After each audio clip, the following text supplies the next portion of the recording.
This video is for part 2 of Unit 4 of the blended class, which is modeling with quadratics. We're going to model using Desmos today. Instead of our calculator, we're going to use Desmos here. So the first problem says a shot put throw can be modeled using this given equation. Okay. X is the distance that the shot has been thrown, and y is the height. They're both in feet. All right, now it says, note that the shot put will hit the ground. The picture just doesn't show that, but you can imagine that the shot put will not just stay floating in space. So the first question is, how long is the throw? Now, when you're answering this question, it says, I need to find when the ball hits the ground. And on lesson 1, we said when you hit the ground, you're looking for the x-intercept. So we need to find the x-intercept of this graph. So to do that, we're going to graph. So we're going to pull up Desmos here, and in Desmos, we're going to type the function that we start with. Okay. So in the box here, we've used Desmos before in this course. We'll write y equals, now just be really careful, negative 0.0241 x squared plus x plus 5.5. Now, when I look at this graph, even if I pull it over, I can't see the bottom. So we need to adjust the window setting here. And I'm going to look at the scale that is given to me on the graph. And instead of drawing that, I'm going to highlight. So we need to look at this scale on the graph here. So when I look at the x's, I can see that the x's kind of start down here at 0. And this graph only goes to 30, but I need to imagine that my shot put ends. So I need to maybe make it even out to 100. From 0 to 100 and maybe go by 5s. So I'll show you how to do that on Desmos. You're going to click the wrench that's in the top right-hand corner of your screen. When you click that, where it says clicked x-axis, I want you to make the left number there. Just make it 0. That's what our picture started at. And we said we're going to go up to maybe 100, which you can see will show me the end of the graph, and we can go by 5s, just like our scale did on the paper. Now, when I go back here, my y-axis also starts at 0, and it looks like it goes up to, here it is 25. We need to at least make it maybe go to 30. Right? So we'll make our y-axis go from 0 to 30, and we'll go by 5s there. And when I do that, you can now see the whole shape. This is the picture. That corner right there is the picture that we see on our paper. But I'll pull it up a little bit. So we're finding the x-intercept. So all we have to do on Desmos is super easy. Click on the x-intercept, and that value is the distance that the ball was thrown. So 46.411 feet. We need to include units when we write our answer. Now it says when, that's the x value of the vertex, when do we get to this maximum height? So on Desmos again, we just go ahead and click at the maximum. The when part, that's how far away it is. That's the x-coordinate of the vertex. So that when is going to hit the maximum height when it's 20.747 feet away from the thrower. What is the maximum height? Well, that's the y-coordinate of that vertex. The maximum height is 15.873 feet.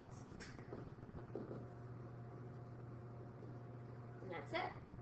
Now the question is, what's the height of the shot put when it is 15.5 feet away from the thrower? So that's somewhere right around here. What's its height that far away from the thrower? Now how we're going to use Desmos is we're going to make a table. To make a table on Desmos, we've done this before. You hit the gear right above the equation and hit the table button. In this table, it doesn't say 15.5, but we want to put 15.5 in as an x value, and it's going to give you this long decimal as the height. I think I typed that right. Did I type in 15? Maybe not. I need to put 15.5. There we go. So I put 15.5 in. The y value is the height at the distance of 15.5 feet, which if it says to round to the nearest hundredth, that's 2 decimal places. So it'd be 15.21 feet high.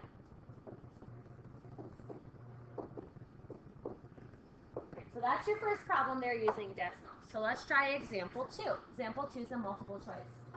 It says the daily cost per car manufactured at an automotive plant decreases and then increases again. All right, the cost per car is given by this function. It says N is the number of cars and C is the cost. Which of the following is the lowest cost?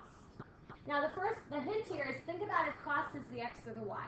Well, it says cost is C, and it looks like C here is in the place of the Y because N is in place of the X. So C is going to be the Y. We're going to look for the minimum when we're looking for the lowest. We're going to type this in, find the minimum, and look at the Y coordinate of the minimum. So let's take Desmos and delete out the function we had, and let's type the new one.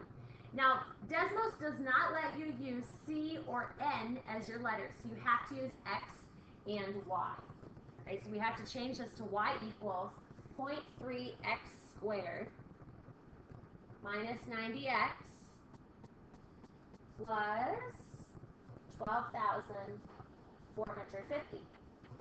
Now, you can't really see your graph here, but one thing we did see is that it started to go up really high. And we know my y-intercept, I'll draw on here, the y-intercept is the number that's by itself, 12,450. So my y-axis needs to at least go up that high. So when I click, I'm going to do the y-axis first. I want the y maximum to be bigger than 12,450. So I'm just going to make it nice and big at 15,000. Because you can now see part of your graph. You can't see all the x's, but you can at least see the y-intercept. So now I need to make my x-axis a lot bigger so I can see the bottom. So I don't know, I'll start. My x max is 87. I definitely need to go bigger than that. So why don't we try 500 to start? Oh, and that seemed to work. I can see the whole parabola here. All right, so a lot of it's guess and check. You just need to type numbers in and see if you can see the shape. Well, we said we're looking for the minimum, so I click on the minimum. And we ordered pair, the vertex is at 150, 5,700. Okay. Now, if I look at this, we said the N was acting like the X. So N here is the number of cars. That'd be 150, which means the cost for 150 cars is 5,700. That's the lowest cost. All right, one more problem here for this section. An object is fired upwards with a velocity of 112 feet per second. Its height off the ground is given by this equation where time is in seconds. So the first question is, what height is the object fired from? Let's actually come back to that. Let's start by sketching a curve of this equation. So we'll start by typing this equation into Desmos, and then we're going to use it to answer all the rest of the questions. So exit out. And we're going to type in, again, we can't use x's, t's, so we have to use y and x's. Negative 16x squared plus 112 x. Can't see my grid. I'm really far up right. Oh, it's way down here in the corner.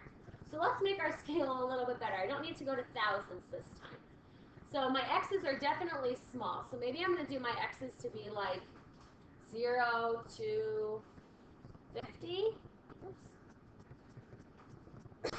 0 to 50. You can go by 5, so that'll work. And my y scale start at 0. And let's start with 100 and see if that's high enough. All right, so it's not quite high enough. I can see my x-axis, okay, but I can't see. Even the x-axis is kind of big. It doesn't look like I need to go bigger than 10. So I'm going to change the x-axis maximum to 10. And my y maximum, I'm going to make it maybe 200. And now we can see the top. There we go. So you guess and check. Now, let's sketch this on our paper. So when I sketch this on my paper, it looks like this. And we want to know what height was the object fired from. That's the y-intercept. Where does the graph start from? Well, when I look at my graph here, if I click on the y-intercept right here, that means that 0, 0 means that the object starts from a height of 0. The y value is the starting place. So we start from 0 feet. That means the object was fired from the ground. Now it says use Desmos to find the time where you reach the maximum height and what the maximum height is. So we're going to write down here, what is the maximum of this graph? So you go ahead and click on it on Desmos, and you get the ordered pair 3.5, 196. Now we have to interpret that. It says that the time is in seconds. That's t. Well, t here is acting like the x. So the x coordinate of 3.5 seconds is the time it takes to get to the maximum, which therefore means the y value of 196 feet is the height that the maximum is. That is the maximum height the toy reaches. Now we want to know, when does the rocket reach the ground? So you're trying to find, again, reaching the ground is finding an x-intercept. So we're going to use Desmos. All you have to do is click on the x-intercept, and the value of the x, the 7, is the time. So you would say it reaches the ground after 7 seconds. That was that ordered pair right there. All right, now we want to know the interval over which the object is falling towards the ground. Well, that would start from the very top down to where it reaches the ground here. The interval is written as an inequality. Okay, so you start heading towards the ground at 3.5 seconds. Then you write an inequality. You say that that's less than t is less than the time when you hit the ground. Okay, so you're falling to the ground from 3.5 seconds to 7 seconds. All right, what is the height of the object after 1 second? Again, we're going to use Desmos table for this when you're given a value. So you make a table over here. And this table is really nice because it actually has 1 already typed in. And you can see the height after 1 second is 96 feet. Now to find the height after 4 seconds, you need to add 4 to your table here. And it tells you that the height after 4 seconds is 192 feet. All right, so using Desmos is for part 2 of this notes. Those are the notes for today. Go ahead and try the practice. It's very, very short, 3 problems, so that you can go ahead and get started on part 3.